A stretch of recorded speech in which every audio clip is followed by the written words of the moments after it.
कृपा है कि मनुष्य का शरीर उपलब्ध है, मुक्ति की इच्छा है ही है, और तीसरा संत सदगुरु महर्षि नहीं परमहंस जी जैसे गुरु हमको मिले। तो तीनों चीज मिला है। अब क्या है, राधा स्वामी साहब कहते हैं कि अगर तुमको पहुंचा हुआ गुरु मिल गया, समर्थ गुरु मिल गया, कामिल फकीर मिल गया, कमाई वाला साधु मिल गया, भाषा है, अगर मिल गया तो समझो कि तुम्हारा आधा काम हो गया। मतलब अब गुरु की तलाश नहीं करना है, रास्ता सही मिल गया, अब तो चलना ही बाकी है ना। और चलना किसका काम है? हमारा काम है। गुरु का काम, गुरु ने दीक्षा दे दिया, अब तुम चलो, जितना अभ्यास करोगे उतनी तुम्हारी सफाई होगी। जब दर्शन हो दिन चाहिए तो दर्पण मांजत रहिए, जब दर्पण लागी काई तो दर्श कहाँ थे। इसलिए जितना अभ्यास करो। आगे कहते हैं ये ही तन कर फल विषय न भाई, स्वर्ग स्वल्प अंत दुखदाई। कहते हैं मनुष्य शरीर पाने का फल क्या है? कुछ लोग उस जगह ऐसी धारणा रखते हैं, यज्ञ करो, हवन करो, उसके बाद कर क्या करो, इस पुण्य के फल से कहाँ जाएंगे? स्वर्ग में जाएंगे, फिर स्वर्ग से फिर नीचे आएंगे, फिर यहाँ यज्ञ पुण्य इत्यादि करते रहो। मतलब यही समझते हैं, बस इसीलिए पुण्य करते हैं, और इसीलिए यज्ञ करते हैं। स्वर्ग स्वल्प अंत दुखदाई। स्वर्ग आप अपने पुण्य के प्रभाव से जाते हैं, जितना आपका जैसा पुण्य उसी अनुसार जाते हैं। पुण्य छीने पुण्य मर्द लोके विशंति। जैसे ही पुण्य का नाश होता है, पुण्य क्षीण होता है, तो हम लोग कहाँ जाते हैं? मृत्यु। कहने का मतलब यह जो धारणा है यह गलत है, क्योंकि स्वर्ग स्वल्प अंत दुखदाई।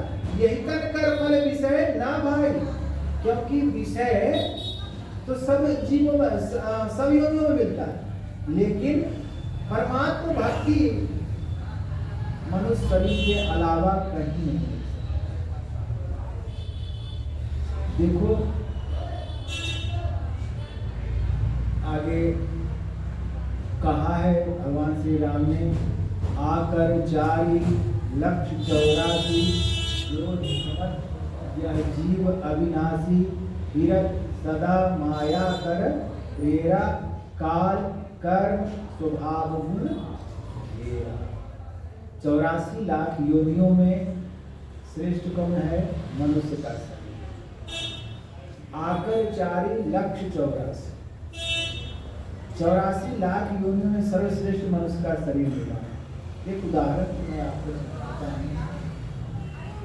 ऐसा है, आपने महाभारत में सुना होगा, पढ़ा होगा कि पांचों भाई पांडव युधिष्ठिर को सबको काशी की महिमा सुनाते सुनाते काशी पहुंचा। वहां क्या था? लाक्षागृह गए, वहां पांचों भाई पांडव गए, वहां रहे। वो जैसे ही गए तो वो लापरवाह नहीं थे, सजग थे, सावधान थे। जाते ही युधिष्ठिर ने कहा, जहां आपको रहना है पहले इसकी जांच करो। भीम से कहा, तुम्हारी घ्राण शक्ति तेज है, देखो यह किस चीज से बना हुआ है। बहुत जांच करने के बाद कहा, भाई साहब देखने में बड़ा सुंदर है, लेकिन सिर्फ आग छुआने भर की देर है, जलते देर नहीं लगेगी। यह क्या चीज से बना है?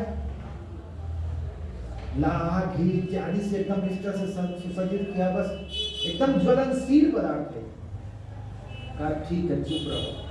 और भी कुछ देखा तो कहा देखा, एक जगह एक खंभा है, वह उसके नीचे पोल है, मतलब खाली जगह। कहा ठीक है। यह जानते हुए भी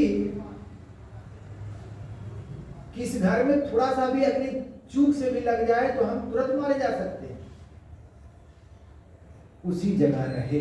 लेकिन 4 भाई सोए और 1 भाई जगे रहे, सावधान रहे। सावधानी ही साधना है। सावधानी हटी और दुर्घटना घटी। दूसरा, दुर्योधन ने जिसके द्वारा वह घर बनाया था, जिसको आग लगाने के लिए कहा रखा था, मुहूर्त देख कर आग लगाया जाएगा ना, वो समय आएगी तब आग लगाई जाएगी। वो था पुरोचन, वो भी अपने परिवार के साथ रह रहा था। वो बड़ा मस्त था, क्योंकि जानता था कि आग किसको लगानी है। आग मैं लगाऊं, मरेगा कौन?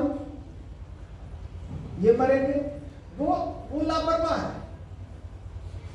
परंतु जिसको जलना है, जिसको जलाना चाह रहा है, वो क्या है? हर समय सजग है। वो समय भी पता लगाते लगाते लगा दिया कि किस दिन वह आग लगाया जाएगा। वो तो लापरवाह से कि जब सब लोग सो जाएंगे आधी रात में आग लगाई जाएगी, लेकिन ये लोग सजग हैं। युधिष्ठिर ने कहा, उसके जलाने के पहले ही कहा दिया, इसमें क्या करो, आग लगा दो, खंभा उठाओ और जो सुराग था, जो रास्ता बना हुआ था, उस रास्ते से क्या हो गए? निकल गए और पार हो गए। कहने का मतलब, हम जिस शरीर में हैं, यह शरीर भी ऐसा है कि आया जब दिया नगारा साफ अलग हो जाते हैं। यह भी जो बना हुआ है, थोड़ा सा आग लगा दी जाए तो तुरंत नष्ट हो जाएगा। ऐसे ही शरीर में हम भी हैं।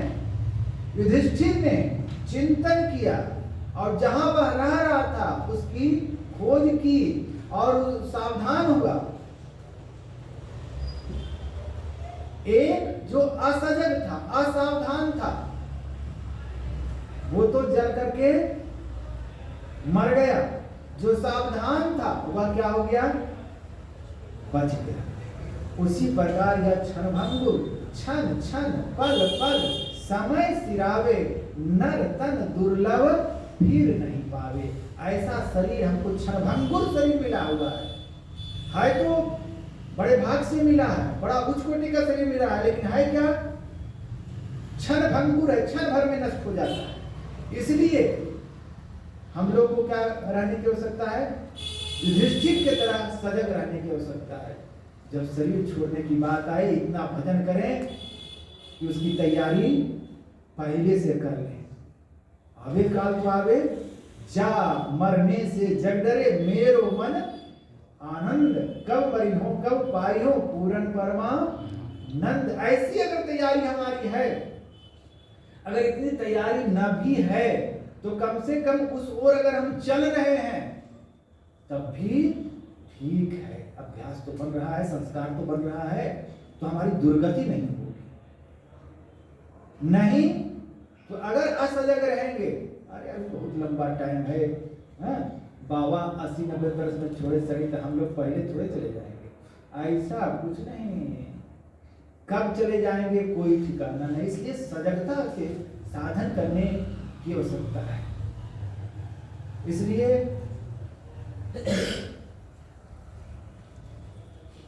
नर तन भव वारिधि कहा बेरो, सन्मुख मरुत अनुग्रह मेरो। यह नर्तन कैसा है? भव वारिधि कहा बेरो। संसार को समुद्र की संज्ञा देते हैं ना, इस संसार की समुद्र को पार करने के लिए कैसा है? नाव। तो नाव तो मिल गई, ऐसा नहीं कि केवट भी नहीं मिला, नाव मिली, केवट नहीं, कैसे उतरे पार? गुरु भी मिल गए। और ईश्वर की कृपा नहीं है ऐसा कह नहीं सकते। बिना ईश्वर की कृपा से तो हम सांस भी नहीं ले सकते। तो ईश्वर की कृपा है। अब हम लोग को क्या करना है? साधन। इसलिए मनुष्य शरीर पाकर के और साहब ने कहा, भजन आतुरी कीजिए और बात में देर और बात में देर जगत में जीवन थोड़ा, मानुष तन धन जात है गोड़ धरी कर्म नहीं हो रहा। कांचे महल के बीच पवन एक पंछी रहता, 10 दरवाजा खुला उड़न को नित उठ जाता। भज लीजिए भगवान याही में भल है अपना, आवागमन मिल जाए छूटे जन्म की कल्पना। पलटू अटक न कीजिए 84 घर फिर और भजन आतुरी कीजिए। और बात में मनुष्य का शरीर मिला है, इसमें एक रास्ता है। जैसे युधिष्ठिर उस रास्ते से निकल गए, इसी में 9 द्वारों में तो रास्ता नहीं है, तो विषयों की ओर जाता है, संसार की ओर जाता है। और एक जो रास्ता है वह 10वां द्वार है, सूरत शिरोमणि घाट है। इसका अगर खंभा उखड़ जाए, मतलब ये खुल जाए, अगर इसकी साधना करते हैं, यहाँ पर अगर दृष्टि को टिकाते हैं जैसा गुरुदेव ने बताया है, तो हम लोग क्या हो जाएंगे। जैसे युधिष्ठिर बच गए उस रास्ते से, हम भी इस रास्ते पर चलेंगे। साधन मिला हुआ है, खंभा तोड़ने का रास्ता मिला हुआ है, तो इसको अगर इसमें साधन करते रहते हैं तो हम भी क्या हो जाएंगे, हम भी इससे बच जाएंगे।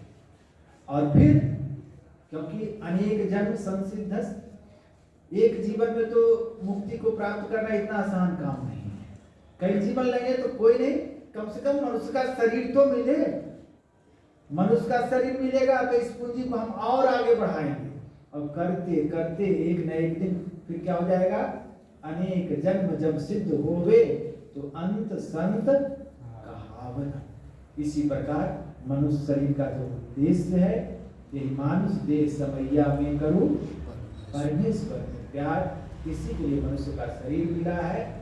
तो हम लोगों को चाहिए कि जितना अधिक से अधिक इसी ओर अपने विचारों को रखें, साधन करें, आपस में मेल से रहें, अपने वृत्तियों को भी समेट करके रखें, तो हमारा कल्याण होगा। अब मैं अपनी वाणी को विराम देते हुए कुछ बाबा से कहूँगा कि अब हम लोगों को जय।